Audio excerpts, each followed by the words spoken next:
This is The Scoop for Wednesday. I'm Megan Bowman with the WMNF News headlines. Yesterday was the primary election in Florida, but some counties in the state ran into problems reporting results. In a news conference yesterday, Secretary of State Corey Byrd said counties using the vendor VR systems reported the issue.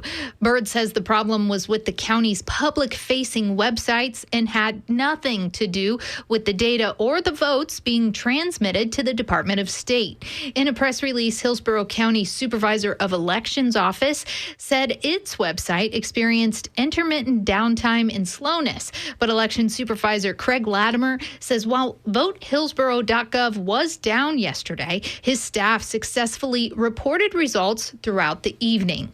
And WMNF's Sean Canan has a roundup of some of those local results from the election. Former Hillsborough State Attorney Andrew Warren will have another chance to reclaim his job. He defeated Elizabeth Martinez-Strauss in the primary and will face off against Susie Lopez in the general election. In the race for public defender in Hillsborough, Lisa McLean leads Rocky Brancato 52 to 48%. There were several congressional primaries. In Pinellas, Whitney Fox beat out 4 other Democrats in the primary and will face a write-in and Republican Congressmember Anna Paulina Luna in November in Florida's 13th district. Democrat Kathy Castor represents Florida's 14th congressional district. She did not have a primary and will face 3 opponents in November's general election: Libertarian Nathaniel Snyder, Christopher Bradley, who is not affiliated with a party, and the winner of yesterday's Republican primary, Rocky Rockford. He spoke at the Tampa Tiger Bay Club last week in a forum with other candidates, and he opposed gun safety laws. Let's help solve mental illness in our country and stop going after guns because they are only the tool. Rockford was also asked whether there was fraud during the 2020 election. I don't have access to the kind of information that's out there to be able to tell me whether or not if there was fraud or not. A 2021 Associated Press review found far too little fraud to tip the 2020 election to former President Donald Trump. School board candidates endorsed by Governor Ron DeSantis did not fare well in the Tampa Bay area. Both of the governor's picks lost to incumbents in Hillsborough County. Nadia Combs and Jessica Vaughn won re-election. Incumbent Henry Shake Washington also won his race, but incumbent Lynn Gray will go to a runoff in November against Karen Bendorf.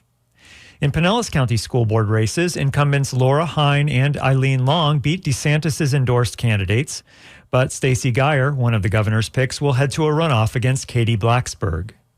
In Sarasota County, a candidate endorsed by DeSantis lost a school board race. School board chair Karen Rose lost to Liz Barker. School board member Tom Edwards also won. The Sarasota Herald Tribune reports these results suggest a public rejection of the direction of the board's conservative majority. Edwards was targeted by DeSantis as one of 14 Florida school board members the governor wanted out of office. He had been the target of homophobic attacks as a school board member. Results in Manatee County also showed a pushback against the far right.